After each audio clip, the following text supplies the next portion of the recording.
राधे राधे दोस्तों, आपके अपने चैनल श्री जी माधुरी में आप सभी का बहुत बहुत स्वागत है। विष्णु भगवान माँ लक्ष्मी की कृपा आप लोगों पर सदैव बनी रहे। आज की वीडियो में चर्चा करेंगे गुरु पुष्य योग के बारे में। जब पुष्य नक्षत्र गुरुवार के दिन आता है तो उसे कहा जाता है गुरु पुष्य योग। गुरुवार और पुष्य नक्षत्र का दुर्लभ संयोग। पुष्य नक्षत्र वैसे तो ज्योतिष शास्त्र के अनुसार शनि देव का नक्षत्र है, लेकिन इसके अधिष्ठाता देवता हैं बृहस्पति। पुष्य नक्षत्रों में सबसे शुभ माना जाता है। नक्षत्रों का राजा माना जाता है पुष्य नक्षत्र को। और बृहस्पतिवार का शुभ नक्षत्र पुष्य नक्षत्र। ज्योतिष शास्त्र के अनुसार पुष्य नक्षत्र को संचय का नक्षत्र माना जाता है। इस समय में जो भी हम शुभ कार्य करते हैं उसका फल संचय हो जाता है। जन्म जन्मांतर के लिए और अच्छे पुण्य फलों की प्राप्ति होती है। तो वैसे तो पुष्य नक्षत्र जब भी पड़ता है श्रेष्ठ ही माना जाता है, लेकिन अगर गुरुवार के दिन या फिर रविवार के दिन पुष्य नक्षत्र का संयोग बनता है तो इसे कहते हैं गुरु पुष्य योग और रवि पुष्य योग। और इन शुभ योगों में हम जो भी कार्य करते हैं, कोई भी कार्य करते हैं, उसका फल संचय हो जाता है। तो इस वीडियो में आज मैं आपसे बात करने वाली हूँ गुरु पुष्य योग के दुर्लभ संयोग में हमें क्या करना चाहिए और क्या कार्य नहीं करना चाहिए। कब से कब तक गुरु पुष्य योग का दुर्लभ संयोग हमें प्राप्त हो रहा है और इस दिन कौन सा कार्य करें, कौन सा उपाय करें जिससे कि आर्थिक समृद्धि बढ़े, मन की इच्छाएं पूरी हों और संकटों से मुक्ति मिले और विशेष कृपा भगवान की हरि विष्णु की हमें प्राप्त हो। वीडियो को पूरा अवश्य देखें, तभी आपको पूरी जानकारी प्राप्त होगी। 21 मई 2026 गुरुवार को गुरु पुष्य योग का दुर्लभ संयोग हमें प्राप्त हो रहा है। पुष्य नक्षत्र प्रारंभ हो रहा है 21 मई 2026 को सुबह 4:12 पर और पुष्य नक्षत्र का समापन होगा 22 मई को सुबह 2:49 पर। तो पूरे दिन और रात्रि का गुरुवार के दिन आपको दुर्लभ संयोग प्राप्त होगा। गुरुवार के दिन आपको दुर्लभ संयोग प्राप्त हो रहा है गुरु पुष्य योग का। और इस दिन सर्वार्थ सिद्ध योग, अमृत सिद्ध योग और रवि योग का भी संयोग बन रहा है। चंद्रमा अपनी राशि में अर्थात कर्क राशि में रहेंगे तो पुष्य नक्षत्र का जो प्रभाव है कई गुना बढ़ने वाला है। अमृत सिद्ध योग, सर्वार्थ सिद्ध योग, साथ में रवि योग और गुरु पुष्य योग का दुर्लभ संयोग हो रहा है। तो यह दिन एक ऐसा शुभ दिन बन रहा है जिस दिन आप कोई भी नया कार्य प्रारंभ कर सकते हैं। अबूझ मुहूर्त की तरह यह दिन माना जाएगा। बिना पंचांग देखे आप इस दिन कोई भी नया कार्य प्रारंभ कर सकते हैं। वैसे तो मलमास चल रहा है, कोई भी नया कार्य प्रारंभ नहीं करना चाहिए, लेकिन अगर आपने किसी भी कार्य को जैसे पहले से थोड़ा बहुत प्रारंभ कर दिया है तो इस दिन आप दोबारा से शुरू कर सकते हैं।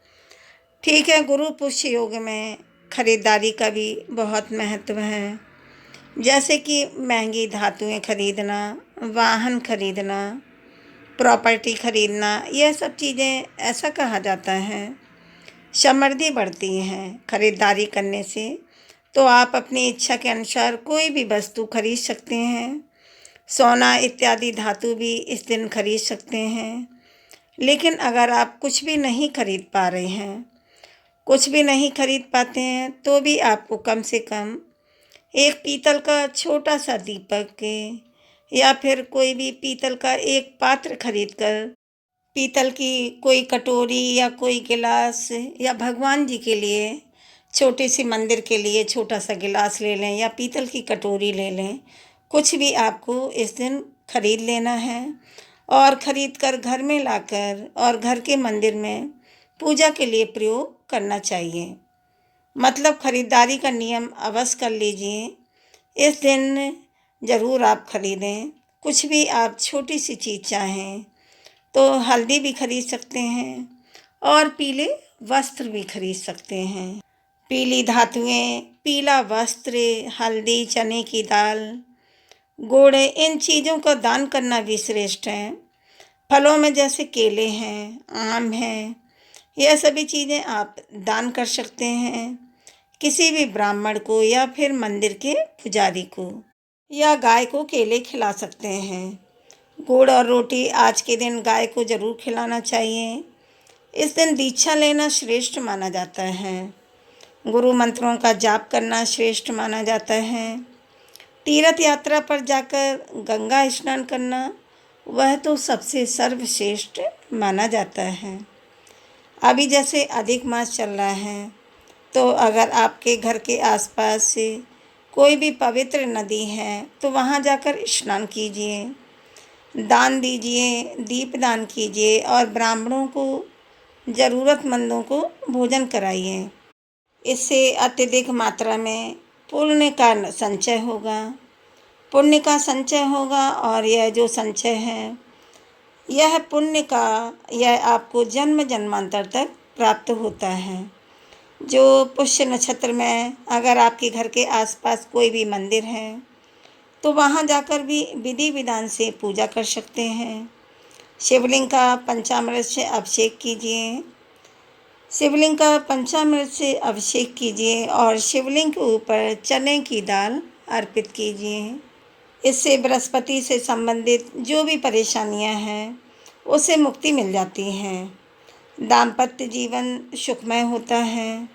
अगर विवाह में बाधाएं आ रही हैं तो उससे भी आपको मुक्ति मिलती है, मतलब शीघ्र विवाह के योग बन जाते हैं। संतान प्राप्ति में आ रही बाधाएं दूर होती हैं। शिक्षा में या फिर जीवन की सफलता में किसी भी प्रकार की कोई भी परेशानी है तो शिवलिंग का अभिषेक करके चने की दाल चढ़ाएं। चने की दाल शिवलिंग भगवान पर अर्पित करें और भगवान शिव जी से आराधना कीजिए। रुद्राष्टकम का पाठ कीजिए। निश्चय ही आपको परेशानियों से मुक्ति मिलेगी। निश्चित ही आपको परेशानियों से मुक्ति मिलेगी। जैसे कि गुरुवार के दिन पड़ रहा है, गुरु पुष्य नक्षत्र योग, तो विशेष रूप से बृहस्पति देव की आराधना की जाती है। घर में आप चाहें तो केले का पौधा स्वयं से आज के दिन लगा सकते हैं। अगर पहले से है तो उसी का विधि विधान से पूजन कर लीजिए। एक पात्र में पानी लें, जल लें, लोटे में हल्दी और थोड़ा सा शक्कर, थोड़ी सी चने की दाल मिलाकर केले की जड़ पे अर्पित करें। केले की जल में चढ़ा दें। केले के पौधे के पास शुद्ध घी का दीपदान करें। शुद्ध घी ना हो तो तिल का तेल का भी दीपदान कर सकते हैं। केले के वृक्ष की परिक्रमा लगाएं। पीले पुष्प अर्पित करें। परिक्रमा आप 11, 5, 21, 51, 108, जितनी आपकी क्षमता हो, जितनी श्रद्धा हो, उतनी परिक्रमा लगा लें। पीले फूल अर्पित करें। पीले फूल चढ़ाएं। धूप दीप जलाकर बृहस्पति देव भगवान का ध्यान करें। अगर कोई विशेष कामना है, जैसे कि संतान प्राप्ति की कामना है या फिर धन की कामना है, तो विवाह, या तो विवाह देर में हो रही है, विवाह में देरी हो रही है, मनचाहा जीवन साथी चाहिए, मतलब किसी भी प्रकार की बड़ी परेशानी में आप घिरे हुए हों, तो केले के पौधे के पास एक उपाय कीजिए। घर में अगर केले का पौधा है तो जैसे मैंने बताया आपको उसी प्रकार से केले के पौधे की पूजा कीजिए और केले के पौधे के पास ही आपको स्थापित करना है भगवान श्री हरि विष्णु और माता लक्ष्मी की मूर्ति या फिर प्रतिमा, जो भी आपके पास उपलब्ध हो। ठीक है, आप चाहें तो केले का गमला है उसमें भी रख सकते हैं, मूर्ति या प्रतिमा जो आपके पास है। और भगवान श्री हरि विष्णु और माता लक्ष्मी की मूर्ति या फिर प्रतिमा जो भी आपके पास उपलब्ध हो, ठीक है, तो आप चाहें तो केले के गमला उसमें भी रख सकते हैं। और भगवान श्री हरि विष्णु माता लक्ष्मी की भी विधिवत से पूजा कर लीजिए। भगवान श्री हरि विष्णु को पीले फूल चढ़ाएं, माता लक्ष्मी को लाल फूल अर्पित करें। अपनी शक्ति सामर्थ्य के अनुसार फल और मिठाइयों का भोग लगाकर वहीं बैठकर आपको विष्णु सहस्त्र नाम का पाठ करना है। कम से कम 3 बार आपको यह पाठ करना चाहिए।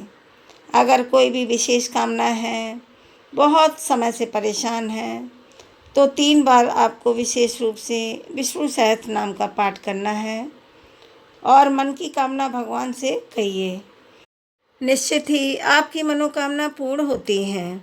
मान लीजिए कि आपको विष्णु सहस्त्र नाम का पाठ करना नहीं आता है, तो भगवान के जो 1000 नाम हैं, विष्णु सहस्त्र नाम की पुस्तक में आप 2 बार 1000 नाम जो हैं वही 3 बार पढ़ लीजिए। मतलब 3000 बार हो जाएगी। 3 बार पढ़ लेंगे तो 3000 माना जाएगा नाम। तो इस प्रकार से अगर आप गुरु पुष्य योग में उपाय कर सकते हैं, उपाय अगर करते हैं तो इस प्रकार से आराधना करते हैं, तो भगवान श्री हरि विष्णु लक्ष्मी हरि विष्णु की तो निश्चित ही आपकी मनोकामना पूर्ण होती है। अगर आप चाहें तो यही उपाय आप प्रत्येक बृहस्पतिवार 7 बृहस्पतिवार तक कर सकते हैं। मतलब गुरु पुष्य योग से प्रारंभ कर दीजिए और इसके बाद 7 बृहस्पतिवार लगातार कर लीजिए। 7 बृहस्पतिवार लगातार कर लीजिए।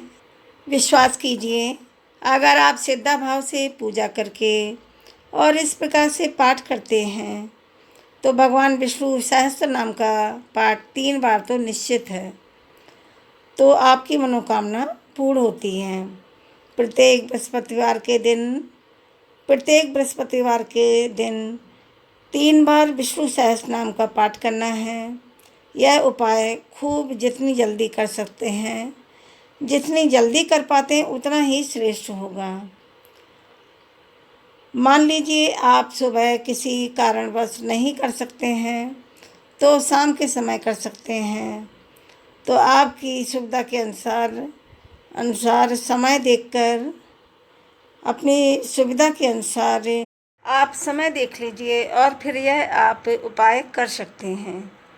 अच्छा, आज के दिन श्री यंत्र की पूजा करना, श्री यंत्र की स्थापित करना, श्री यंत्र को स्थापित करना मंदिर में श्रेष्ठ माना जाता है। अपने घर के मंदिर में स्थापित करना, मतलब अगर आपके घर में श्री यंत्र नहीं है तो आप गुरु पुष्य योग में श्री यंत्र नहीं है आपके घर में, तो आप गुरु पुष्य योग में खरीद कर लाकर और अपने घर में स्थापित कर सकते हैं। विधि विधान से पूजा करके प्रतिदिन श्री यंत्र के सामने आपको 16 बार श्री सूक्त का पाठ करना है। नियमित कीजिए तो कुछ दिनों में श्री यंत्र सिद्ध हो जाएगा। और जब एक बार श्री यंत्र सिद्ध हो जाता है, मतलब मंत्रों से अभिमंत्रित हो जाता है, क्योंकि देखिए मंत्रों के प्रभाव से ही श्री यंत्र काम आता है, मंत्रों के प्रभाव से ही श्री यंत्र काम करता है। तो श्री यंत्र के पास बैठकर जितना अधिक माता लक्ष्मी के मंत्रों का हम जप करते हैं, उतना ही अधिक प्रभाव हमें प्राप्त होता है। तो अगर आप श्रद्धा भाव से प्रतिदिन श्री यंत्र की स्थापना करके पूजा करते हैं, श्री सूक्त का पाठ करते हैं, कनक धारा का पाठ करते हैं, या फिर माता लक्ष्मी के किसी भी मंत्र के द्वारा श्री यंत्र की पूजा करते हैं, तो कुछ ही दिन में आपके घर में माता लक्ष्मी की विशेष कृपा दिखाई देने लग जाती है। आप ऐसा करेंगे तो आपको स्वयं ही समझ में आ जाएगा। तो 21 मई को जो दुर्लभ संयोग हमें प्राप्त हो रहा है, गुरु पूजे योग, इसका लाभ उठाइए। गुरु पुष्य योग से संबंधित और भी वीडियो डालेंगे तो आप लोग ज़रूर देखिएगा। प्रतिदिन आप लोग मलमास से अर्थात अधिक मास की कथाएं ज़रूर सुनते होंगे। तो नहीं सुनते हैं तो आज से ही सुनना प्रारंभ कर दें, क्योंकि यह बहुत ही पुण्य देने वाला महीना है और इस समय में कथा सुनने मात्र से ही समस्त प्रकार के कायिक, वाचिक और मानसिक पाप कर्म समाप्त होते हैं और मनोवांछित कामनाएं पूर्ण होती हैं। तो कथा प्रतिदिन की ज़रूर सुनिए। चैनल को सब्सक्राइब कर लें आप लोग, वीडियो को लाइक करें और कमेंट में हरि विष्णु अवश्य लिखें। अब मिलते हैं अगले वीडियो में, तब तक के लिए दोस्तों राधे राधे।